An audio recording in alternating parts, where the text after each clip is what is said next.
বুঝছে বুঝছে, নতুন না পুরান, তবে নোটিশ পাইলে সম্ভবত আর একটু বুঝবে আর কি।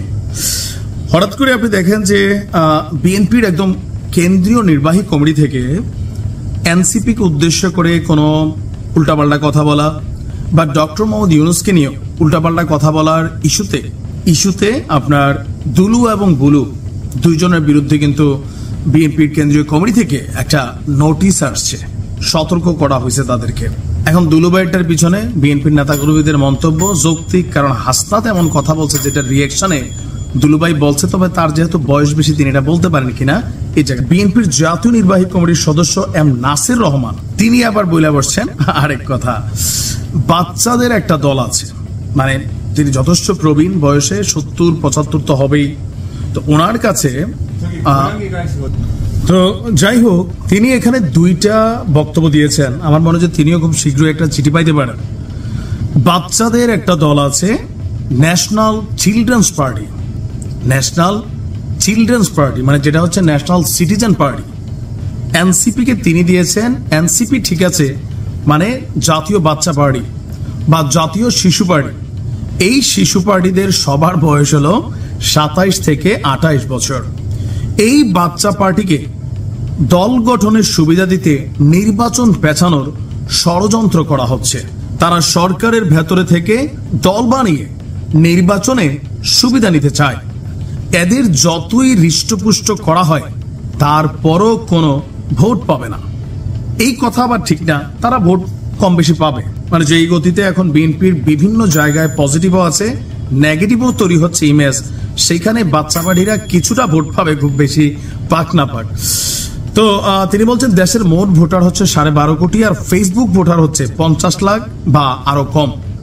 এদের মধ্যে একটি অংশ সংস্কারের দোহাই দিয়ে নির্বাচনের বিরোধিতা করছে। তাহলে 12 কোটির উপর যেসব ভোটার রয়েছেন তারা তো কোনো কথা বলেননি। তারা কি কেউ ফেসবুকে বলেছেন যে আমি নির্বাচন চাই না? আসল নির্বাচন দেশের মানুষ সবাই চায়, কারণ বিগত 15.5 বছর মানুষ ভোট দিতে পারেনি। আজকাল দেশে নির্বাচন নিয়ে বেশি মাতামাতি হচ্ছে। মফস্বল, টাউন, গ্রাম অঞ্চলে যারা থাকেন তারা সবাই নির্বাচন চান, আর শহরের ভেতর যাদের মোবাইল ফোন আছে এবং একটি অংশ ফেসবুক আছে, ওই ফেসবুক ওয়ালার দেশে নির্বাচন চান না। ফেসবুক খুলে কমেন্টে দেখবেন তারা নির্বাচন চায় না। তারা 5 বছর ডক্টর ইউনূসকে চায় বলেও কমেন্ট করে, পোস্ট করে। এরা হলো ফেসবুক ভোটার। অনেকটা ধৈর্য হারিয়েছেন, কথার মধ্যে বোঝাই যাচ্ছে। আবার ওনাদের এই যে অভিযোগগুলো, এগুলো অনেক কারণে, আবার অনেকে বিশ্বাসও করে, বিশেষ করে ডক্টর মোহাম্মদ ইউনূসের একটা অবস্থানের কারণে, যে নির্বাচনের রোডম্যাপটা কবে, তফসিল কবে, ভোট কবে, মানে এই বিষয়গুলো নিয়ে যখন তিনি স্পষ্ট কথা বলেন না, বরঞ্চ নিরপেক্ষ সরকার হিসাবে জুলাই আগস্ট আন্দোলনের সবচেয়ে বড় স্টেক হোল্ডার হিসাবে বিএনপিকে বিশ্বমঞ্চে নির্বাচন নিয়ে তিনি যেভাবে কালারাইজড করেছেন, সেইটা নিয়েও স্বাভাবিক মানুষের কাছে তখন প্রশ্ন হয়ে গেছে যে ডক্টর ইউনূস আসলে কি চান। সেই জায়গা থেকে বারবার এনসিপির নামটা আসে, যে বড় বড় রাজনৈতিক দলগুলো ডক্টর ইউনূসের সাথে দেখা করতে গেলে 7-8 বার অ্যাপয়েন্টমেন্ট নিতে হয়, আর নাহিদ তারা নাকি গিয়া শোয়ার রুমে ঢুকে যেতে পারে, এমনটাও কিন্তু বিএনপির নেতারা বলে। সো এগুলো থেকে মানুষের কাছে মনে হয়। আবার বিএনপিকে নিয়ে যখন তিনি নিজেই এটা বক্তব্য দিচ্ছেন, ওইসব জায়গা থেকে এই যে মুরব্বী যারা নেতারা আছেন তারাও ধৈর্য হারায়। আসলে কি এরকম যে ডক্টর মোহাম্মদ ইউনূস কোনো ষড়যন্ত্রে লিপ্ত আছেন এনসিপি কে বিশেষ সুবিধা দিতে? অনেক মানুষ কিন্তু এটা মনে করেন, আবার অনেকে মনে করেন যে না, তবে নায়ের সংখ্যাটা কম। আপনি যদি বাংলাদেশে এই মুহূর্তে জরিপ করেন যে এনসিপি কে সুবিধা দিতেই কি নির্বাচন পেছানো হচ্ছে, এই জরিপটা যদি মাঠ পর্যায়ে একটা মিনিমাম ভোট হয়, এটাতে 100% আসবে যে এনসিপি কে সুবিধা দিতেই। তারপরে বিএনপির তিনি ওই বড় নেতা, তাদের কাছে তথ্য থাকে, হইতেও পারে নাও হইতে পারে, অথবা রাজনৈতিক বক্তব্য হিসাবে এটা দিতেই পারে যে কোনো জায়গায়। প্রকাশ্যে আমরা একটা দেখি, আবার পেছনে অনেক কিছুই ঘটে, পর্দার অন্তরালে অনেক কিছু ঘটে। রাজনীতিতে শেষ কথা বলে কিছু নেই, আবার মিত্র বলে কোনো শব্দ নেই। আজকের মিত্র আগামীর শত্রু, আবার আগামীর অতীতের শত্রু আজকের মিত্র। যে জামাত ইসলামকে নিয়ে এত কাহিনী আওয়ামী লীগ করছে, আওয়ামী লীগের সেই জামাতের সহযোগী ছিল এক সময়। যেই জামাত বিএনপি একটা ভাই ভাই হইয়া দীর্ঘদিন চলছে, কর্মীরা আজকে একজন আরেক দলরে গাইলিয়া 14 গোষ্ঠী উদ্ধার করে বিকজ অফ পাওয়ার। ক্ষমতার দিকে যখন ভাগিদার হয়ে যায় তখন এই দৃশ্য আসে। বর্তমানে বিএনপি এবং ডক্টর ইউনূসের সরকারের মধ্যে একটা বিশাল আভ্যন্তরীণ দ্বন্দ্ব চলছে, প্রকাশ্যে অপ্রকাশ্যে।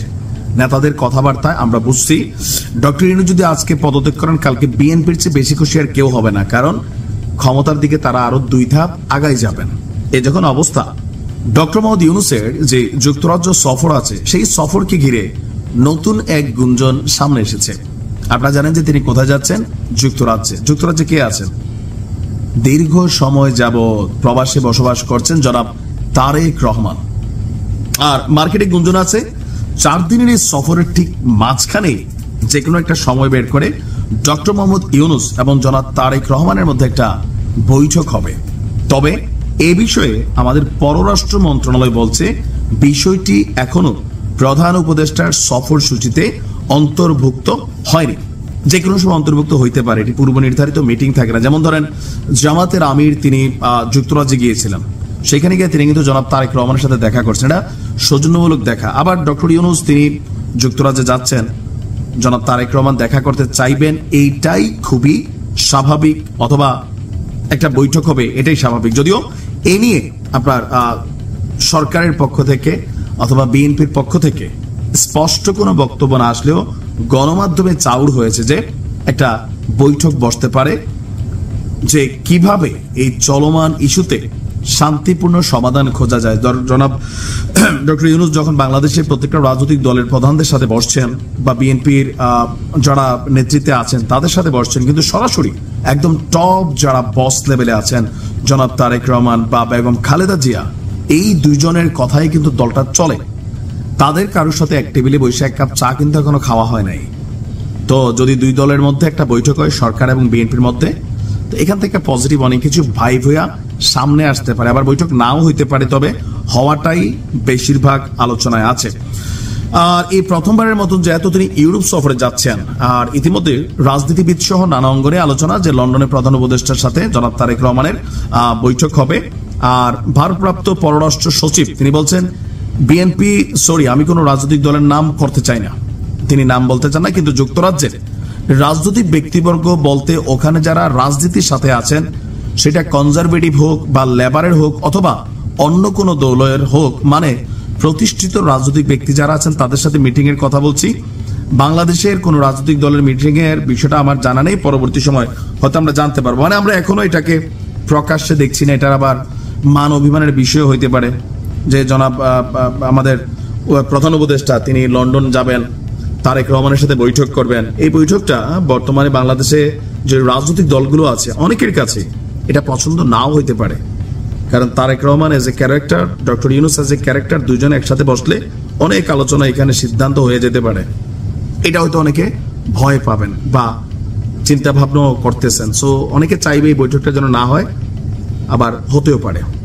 এখন এটা মেকশিওর না, বাট যেহেতু নাম প্রকাশ না করার শর্তে বিভিন্ন জায়গায় নিউজগুলো আসছে, সামহাও হইতে পারে, আমিও পসিবিলিটি দেখছি।